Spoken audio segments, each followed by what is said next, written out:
सुरक्षा कर्मियों की गाड़ी है। यहाँ पर एक रणनीति के तहत रोक दी गई है कि कुख्यात विकास दुबे उसको लेकर रोका जाए। यहाँ पे पहुँच चुकी है। पूरी मीडिया को अपने जान की नाकेबंदी की है। क्यों किया आपने? रोका जा रहा है, किसी ने नहीं रोका है।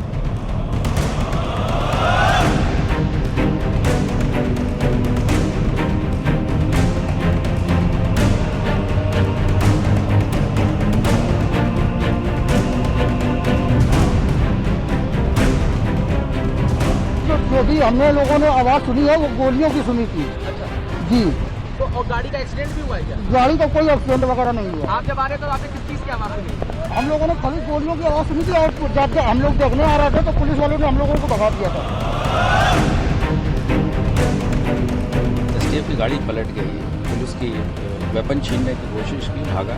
इसने भी रिटेलिएटरी फायर किया है और उसमें घायल हुआ, जो बाद में हॉस्पिटल में ले जाया गया और वहाँ उसको डेड घोषित किया।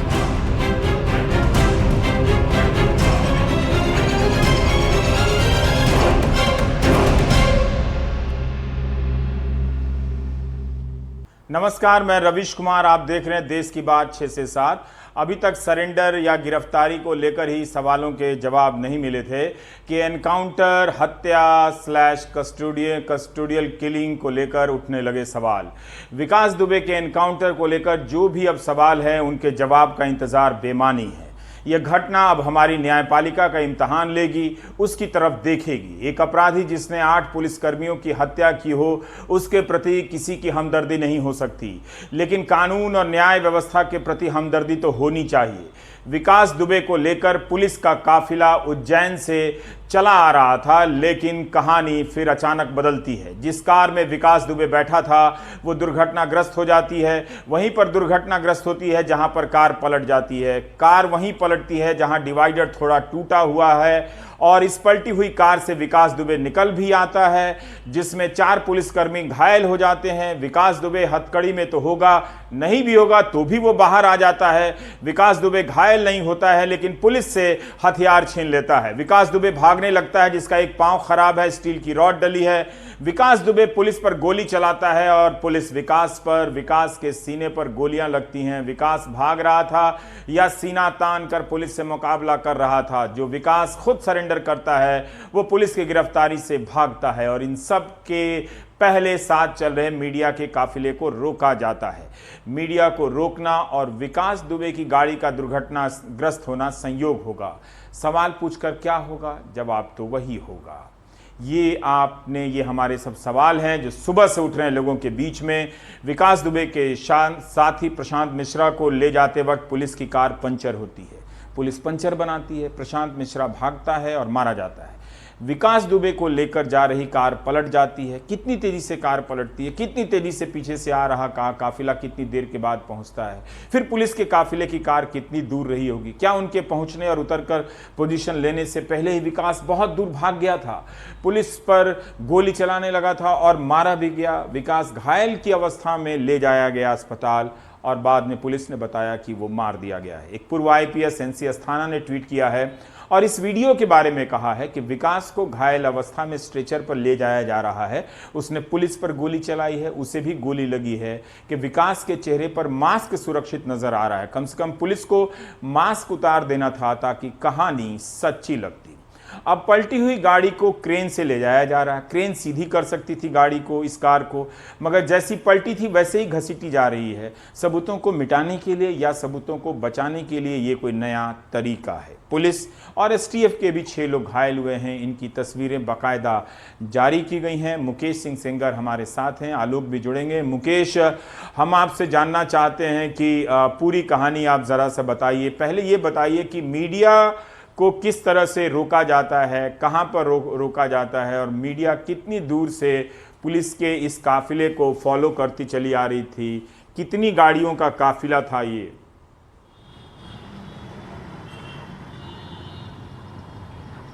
देखिए, ये पूरा घटनाक्रम कुछ ऐसा रहा कि कल शाम को 7:30 बजे उज्जैन पुलिस ने विकास को यूपी एसटीएफ के कस्टडी में दे दिया। उसके बाद उज्जैन से 3 गाड़ियों में सवार होकर यूपी एसटीएफ के लोग कानपुर के लिए रवाना हुए। इन 3 गाड़ियों में जो बीच वाली गाड़ी थी टाटा सफारी, टाटा सफारी में विकास बैठा हुआ था, पीछे वाली सीट पर बैठा था और उसके आसपास 2 पुलिसकर्मी बैठे थे। इन गाड़ियों का काफिला 2 अलग अलग टोल नाकों में कैमरों में कैद हुआ, जिसमें साफ तौर पर दिखाई दिया कि विकास दुबे टाटा सफारी गाड़ी में बैठा हुआ है। उसके बाद जब ये यूपी एसटीएफ का काफिला कानपुर के काफ़ी नज़दीक पहुंच जाता है, कानपुर जहां से महज 17 किलोमीटर दूर था, वहीं पर बहुत सारे मीडिया कर्मी जो दिल्ली से गए थे या जो लोकल के मीडिया कर्मी थे, वो इस काफिले का पीछा करना शुरू कर देते हैं। लेकिन इसी बीच पुलिस करती क्या है कि लोकल पुलिस वहां पर पहले से खड़ी हुई थी, जिसने बड़े बड़े बैरिकेड लगा रखे थे। वहां से यूपी एसटीएफ की गाड़ियों को जाने दिया गया, लेकिन मीडिया की गाड़ियों को वहीं पर रोक दिया गया। जब मीडिया के लोगों ने पूछा कि आखिर क्यों रोका गया है, तो उन्होंने कोई वजह नहीं बताई। झगड़ा चल रहा था मीडिया का और लोकल पुलिस का। इसी बीच ये खबर मिली कि आगे जहां पर मीडिया वालों को रोका गया था, वहां से आगे करीब 2 किलोमीटर दूर विकास की गाड़ी पलट गई है। उसके बाद थोड़ी देर बाद जब मीडिया कर्मियों को वहां पर जाने दिया गया और जब मीडिया कर्मी वहां पर पहुंचे, हम भी वहां पर पहुंचे, तो देखा कि एक गाड़ी वहां पर पलटी हुई खड़ी है, पड़ी हुई थी। लेकिन वो गाड़ी कुछ इस तरह से पलटी थी कि उसका बहुत कम नुकसान हुआ था। बम्पर हल्के टूटे हुए थे, कांच थोड़ा बहुत टूटा था। ऐसा लगता था कि बहुत ही कम स्पीड में या फिर खड़ी गाड़ी को पलटा गया एक तरह से। यूपी एसटीएफ का दावा ये है कि गाड़ी पलटने के बाद कुछ पुलिसकर्मी इस हादसे में घायल हो गए और विकास ने उन्हीं पुलिसकर्मियों की पिस्टल छीन ली और विकास पिस्टल छीनने के बाद वहाँ से भागा। जब पुलिसकर्मियों ने वहाँ से करीब 100 मीटर दूर खेत था, वहाँ पर विकास को घेरा, तो विकास ने पुलिस पर फायरिंग कर दी और जवाब में पुलिस ने फायरिंग की, जिसमें विकास मारा गया। ये यूपी एसटीएफ की अपनी कहानी है। लेकिन रवीश जी, एक बात इसमें साफ तौर पर नज़र आती है कि जिस तरह से 6:15 बजे के आसपास सुबह मीडिया को इनकाउंटर साइट से 2 किलोमीटर पहले रोका गया, लोकल पुलिस वहाँ पर पहले से तैयार थी और जिस गाड़ी से विकास आ रहा था, टाटा सफारी, वो उस गाड़ी का अब तक पता नहीं कि वो कहाँ गई। और एक दूसरी गाड़ी TUV 300 वो पलटी हुई मिली। कहा गया कि विकास इसी में बैठा था, तो क्या विकास को रास्ते में उतारकर इस गाड़ी में बिठाया गया? अब ये पुलिस दावा कर रही है कि गाड़ी इसलिए पलटी कि रास्ते में गाय और भैंसें आ गई थी, इसलिए गाड़ी पलट गई है। तो ये तमाम जो सवाल हैं वो अपने आप में संदेह पैदा करते हैं। जिस काफिले में विकास चल रहा था, उस काफिले में यूपी एसटीएफ के 15 लोग थे, लोकल पुलिस के कम से कम 50-60 लोग थे। तो इतने पुलिस वालों के बीच में आखिर विकास ने पिस्टल कैसे छीन ली? और पिस्टल छीन के जब वो भाग रहा था तो आखिर इतने लोग काबू क्यों नहीं कर पाए? अगर उसने पिस्टल छीननी थी, भागना था, तो उज्जैन में वो सरेंडर क्यों करता? उज्जैन क्यों पहुंचता? एक सिक्योरिटी गार्ड उसको कैसे पकड़ता? तो ये सारी जो कहानी है, इससे ये लगता है कि एक नाटकीय अंदाज में इस पूरे इनकाउंटर को अंजाम दिया गया है। और सबसे अहम बात यह है कि विकास के अलावा जो उसका सबसे करीबी था प्रभात, जिसको ट्रांजिट रिमांड पर फरीदाबाद से लाया गया था, उसका भी इनकाउंटर कानपुर के बिल्कुल ठीक पहले किया गया था, पनकी के पास, और ये भी इनकाउंटर उसी इलाके में आसपास किया गया है। तो कानपुर के पास इन दोनों का इनकाउंटर करने का अपना इम्पोर्टेंस है। इम्पोर्टेंस यही है कि पुलिस ये दिखाना चाहती है कि जो पुलिस को गोली से मारेगा वो पुलिस की गोली से मरेगा। तो पुलिस ने एक नाटकीय अंदाज में पूरे इनकाउंटर को अंजाम दिया है। बहुत सारे लोग पुलिस के इस इनकाउंटर पर सवाल खड़े कर रहे हैं, बहुत सारे लोग पुलिस की तारीफ भी कर रहे हैं कि एक बड़ा अपराधी मारा गया है। लेकिन बहुत सारे लोग ये कह रहे हैं कि अगर इसको मारने से पहले इसको कस्टडी में लेकर इसके कुछ दिन पूछताछ होती, कुछ चीज़ें निकल कर आती, तो उन लोगों की जानकारी मिल पाती जो कई सालों से इसका सपोर्ट कर रहे थे, इसका संरक्षण दे रहे थे इसको, या इसके ऊपर उनका हाथ था। तो उनकी जानकारियां और उनके तमाम जो राज हैं वो बाहर निकल कर आ पाते। लेकिन चूंकि अब ये मर चुका है तो वो सारे राज अब दफन हो जाएंगे। और ये पूरा चैप्टर था चौबेपुर का और विकास दुबे का, वो अभी क्लोज हो गया है, क्योंकि अधिकतर उसके गैंग के लोग मारे गए हैं या पकड़े गए हैं। कुछ लोग वांटेड चल रहे हैं जिनकी तलाश जारी है। लेकिन विकास दुबे, जिस पर 5 लाख का इनाम था, 8 पुलिसकर्मियों की हत्या की थी, वो मारा गया है और उसके साथ में विकास दुबे का चैप्टर क्लोज हो गया है। जी मुकेश, हमारे साथ बने रहिए। कमाल भी हैं, कमाल 2 बातें हैं। आज पुलिस के 2 वर्जन आए हैं। एडीजी प्रशांत ने जो कहा, फिर शाम को प्रेस रिलीज के जरिए उसमें बयान बदला गया। एक जो दूसरा सवाल है जो मुकेश कह रहे थे कि अब ये चैप्टर क्लोज हो गया, लेकिन ये खबरें आई थी कि जय वाजपेयी का जो मामला था वो अभी किस स्टेज में है, कि उसके अकाउंट से दोनों के अकाउंट में कोई लेन देन पैसे का हुआ था, महंगी गाड़ियां मिली थी। वो जय वाजपेयी क्या इस तरह के जो लोग थे, जो उस नेटवर्क के आसपास के लोग थे, जो सफ़ेद पोश कहलाते हैं, पता नहीं क्या कितनी कहानियां थी, क्या वो सब कहानियां वाकई पुलिस अब छोड़ देने के आपको लगता है कि मूड में है, वो छोड़ देगी और विकास दुबे को ही अपने चैप्टर की समाप्ति मान लेगी? नहीं, देखिए, अभी भी जय वाजपेयी जो है ये कहा जा रहा है कि वो हिरासत में है और उसे पूछताछ हो रही है। कुछ लोग कानपुर में ये कह रहे थे कि अब वो ईडी के जांच के दायरे में आ गई है और उसकी जांच पड़ताल हो रही है। कानपुर में जो बहुत वरिष्ठ पत्रकार हैं वो कहते हैं कि उसके वहां सिर्फ कानपुर में 23 मकान हैं, पनकी एरिया में 6-7 घर हैं, हर्षनगर में 7 मकान हैं, ब्रह्मनगर में 5 मकान हैं। 7 साल पहले वो एक प्रिंटिंग प्रेस में 6,000 रुपए महीने की नौकरी करता था। इस बीच में वो बहुत बड़ा आदमी हो गया। कानपुर के जो क्राइम रिपोर्टर्स हैं वो कहते हैं कि ये विकास दुबे के बगल के गांव का रहने वाला है। ये 2% पे विकास दुबे का पैसा लेता था और 5% पे मार्केट में चलाता था। उसका तकरीबन 15 करोड़ रुपया जो है व्यापारियों को बटा हुआ है, जो ब्याज पे पैसा चलता है उसके तौर पे। तो अब वो कह रहे हैं कि लाखों रुपए महीने की उसकी सिर्फ ब्याज की आमदनी थी। तो उसके जो कनेक्शन है इसकी जांच हो रही है। अभी ऑफिशियली किसी ने कुछ बताया नहीं है, लेकिन या तो वो एसटीएफ उससे पूछताछ करी या हो सकता है कि ईडी के लोगों को भी उसमें शामिल कर लिया गया हो, वो पूछताछ हो रही होगी। जो पुलिस वाले हैं उनका अलग केस चल रहा है और हमें लगता है कि ये जो केस शुरू हुए हैं इनमें क्योंकि ये विकास वाजपेयी से डायरेक्टली जुड़े, विकास दुबे से जुड़े हुए हैं, तो इसमें कुछ ना कुछ जरूर होना चाहिए।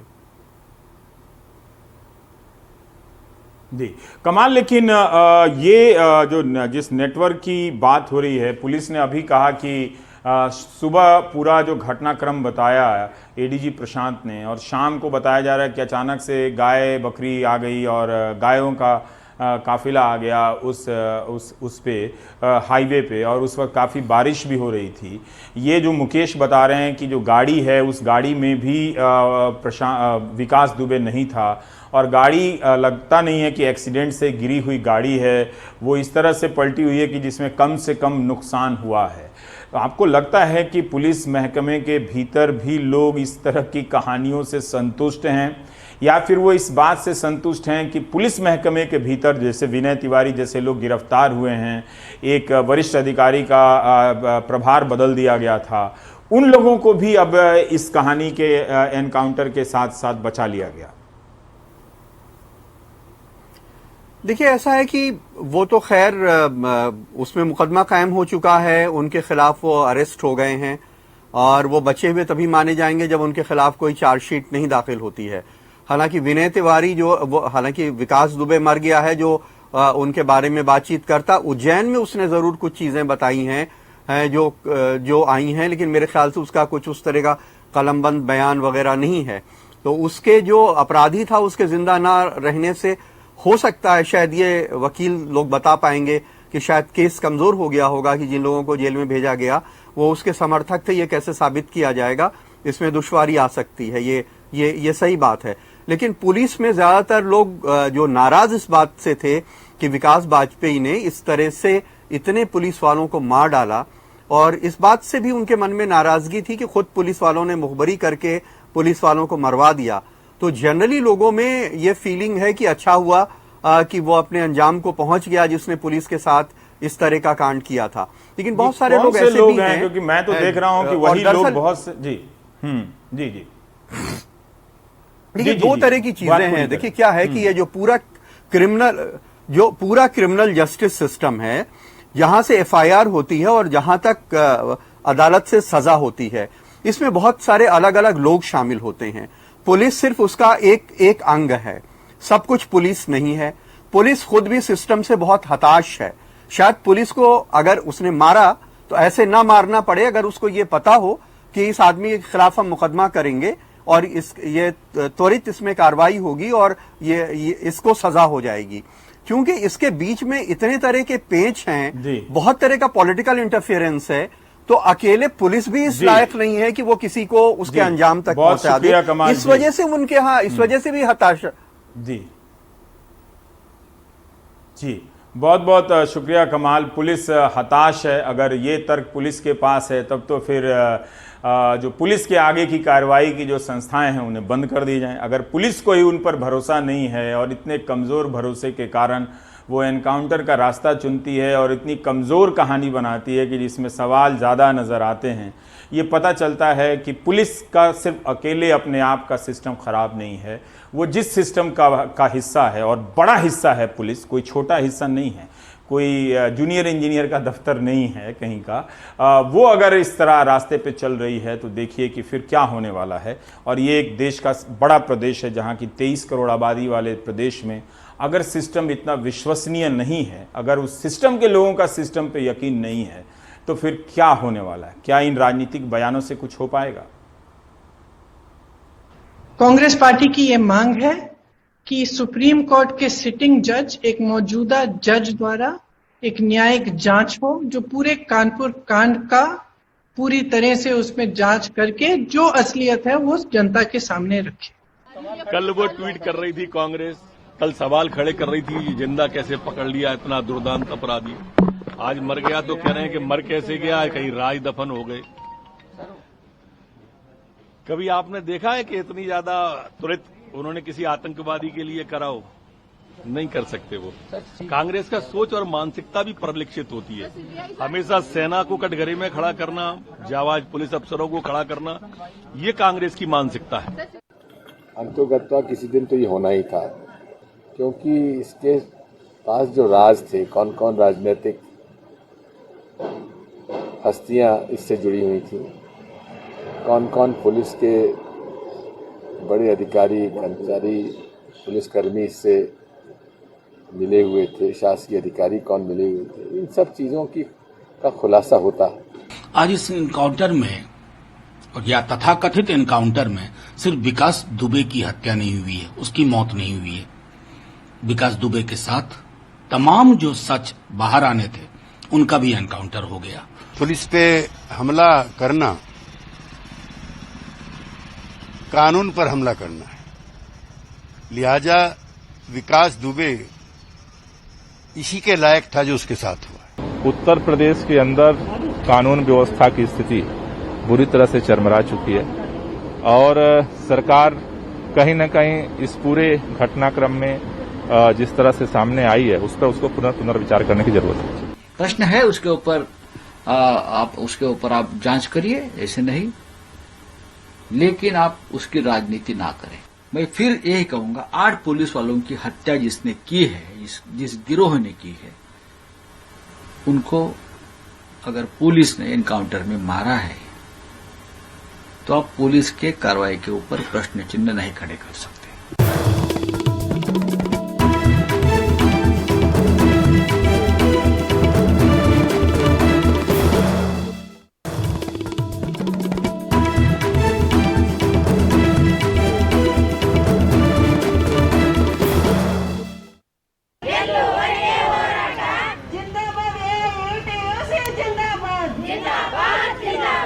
बहुत लोगों ने विदाउट एनी प्रोटेक्शन काम कर रहे हैं।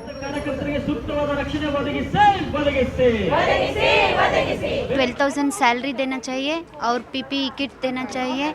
हमको और हमारी फैमिली को, जो भी आशा वर्कर सभी पॉजिटिव में हैं, उन सबको गवर्नमेंट से रेस्पॉन्सिबिलिटी लेना चाहिए।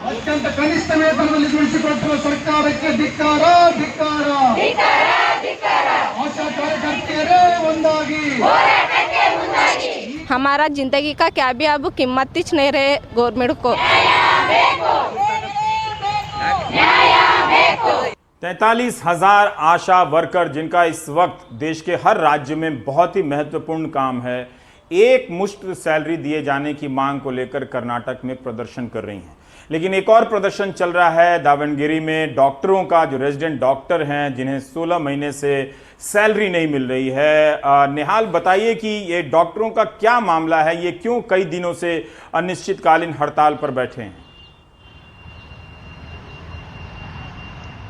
देखिए, डॉक्टर्स से हमने बात की, उनका यह कहना है कि पिछले तकरीबन 1.5 सालों से उनको स्टाइपेंड नहीं मिल रहा है और ये रकम 20,000 से लेकर के 45,000 रुपए हर महीने की है।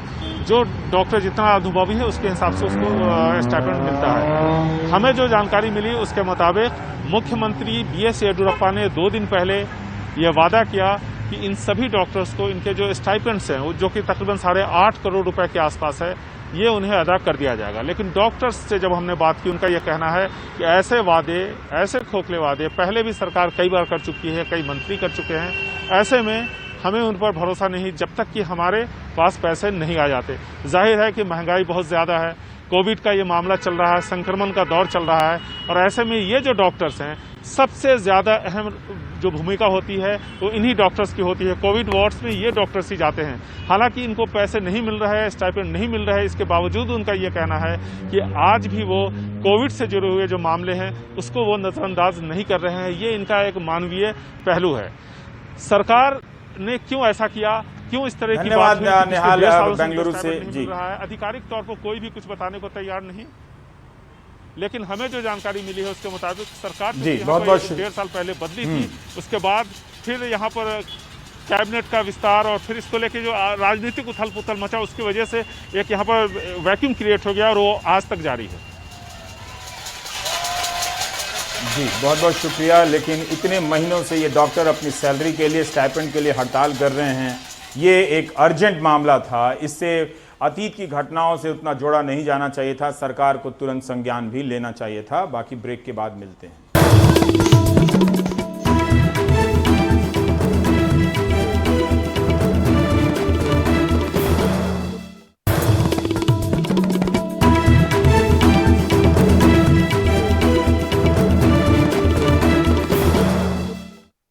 कोविड ने बहुत लोगों को नुकसान पहुंचाया। हमारे जो स्टूडेंट्स हैं स्कूल्स में, कॉलेजेस में, यूनिवर्सिटीज़ में, उनको बहुत कष्ट सहना पड़ा। IITs ने, कॉलेजेस ने एग्ज़ाम्स कैंसिल करके बच्चों को प्रमोट किया है। UGC कन्फ्यूजन क्रिएट कर रही है। UGC को भी एग्ज़ाम्स कैंसिल करके पास परफॉर्मेंस के बेसिस पे बच्चों को प्रमोट कर देना चाहिए। और राहुल गांधी कह रहे हैं कि UGC को परीक्षाएं नहीं लेनी चाहिए, पिछले प्रदर्शन के आधार पर छात्रों को प्रमोट करना चाहिए। हमारे साथ परिमल हैं। कोरोना के संक्रमित मरीजों की संख्या 8 लाख के करीब अब पहुंचने जा रही है। आंकड़ों का जो नया विश्लेषण है वो क्या है परिमल, बताइए।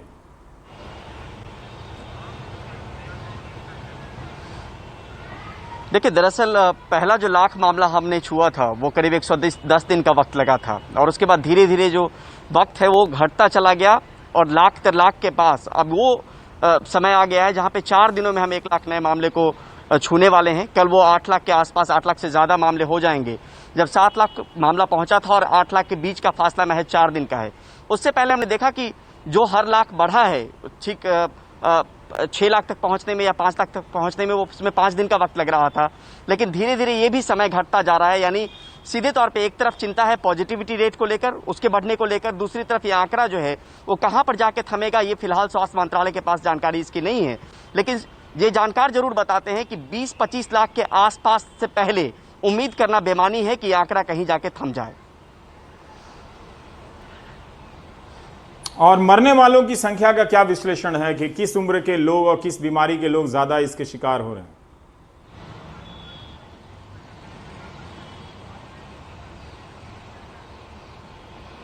देखिए, अगर सही से मैं सवाल सुन नहीं पाया रवीश जी, एक बार फिर से अगर दोहरा पाएं। जो मरने वालों की उम्र है उसके हिसाब से क्या विश्लेषण है?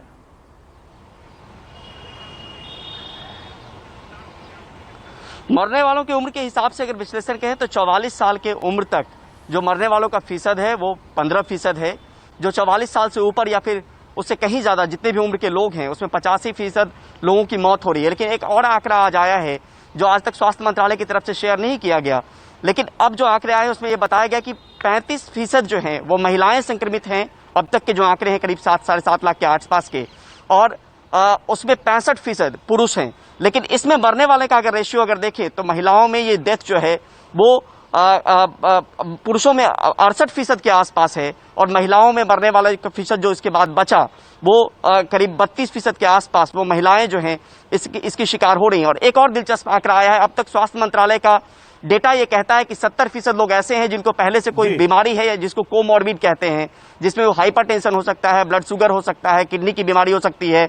अब वो सिमट गया है। अब 43% ऐसे लोग, 57% ऐसे लोग हैं जो कोमॉर्बिड के शिकार हैं और उनकी डेथ हो रही है कोरोना से। तो एक नया आंकड़ा है जिसको फिलहाल स्वास्थ्य मंत्रालय की वेबसाइट पर भी अपडेट नहीं किया गया है। बहुत बहुत शुक्रिया परिमल, ये जानकारी देते हुए कि जिन्हें कोई बीमारी नहीं है वो भी अच्छी खासी संख्या में कोरोना की मृत्यु के शिकार हो रहे हैं।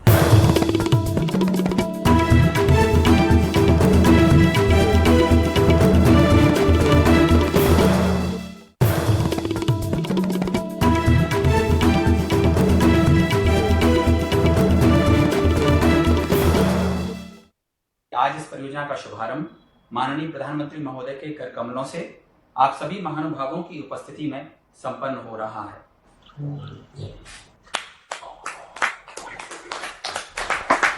4,305 करोड़ रुपए की लागत से तैयार इस परियोजना की उत्पादन क्षमता 750 मेगावाट की है, जिसके कारण इसकी गणना एक ही जगह पर सौर ऊर्जा उत्पादन करने वाले दुनिया के सबसे बड़े सोलर प्रोजेक्ट्स में से एक है। नमस्कार।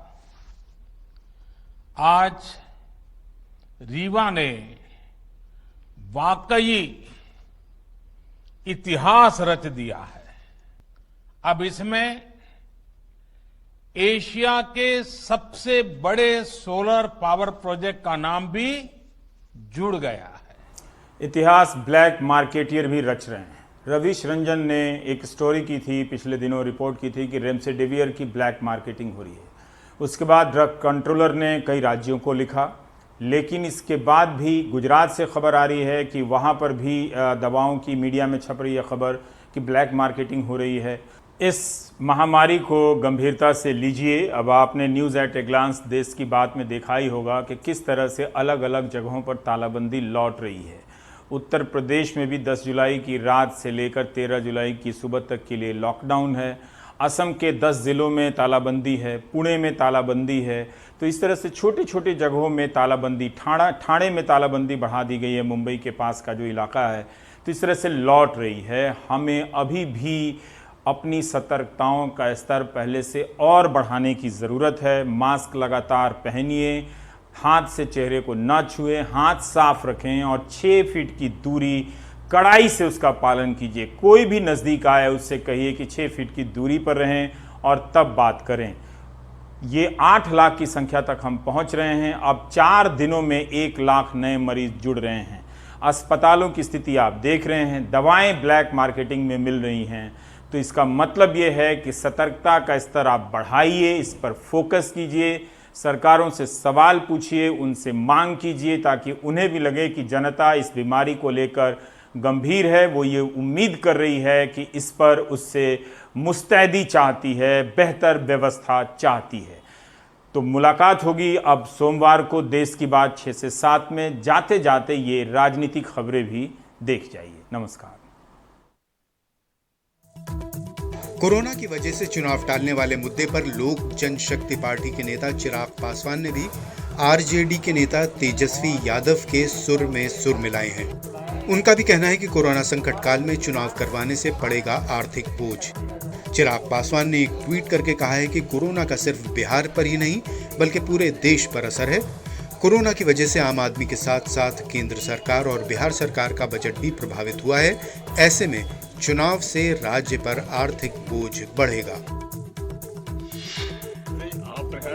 डीएमके ने प्रधानमंत्री मोदी से सेतु समुद्रम परियोजना को पूरी करवाने के लिए कहा है। डीएमके सांसद टीआर बालू ने इस सिलसिले में प्रधानमंत्री मोदी को खत लिखकर कहा है कि सेतु समुद्रम वाले इलाके बहुत अहम हैं। उन्होंने प्रधानमंत्री से कहा है कि ये परियोजना तमिलनाडु की जनता को आपका तोहफा होगी।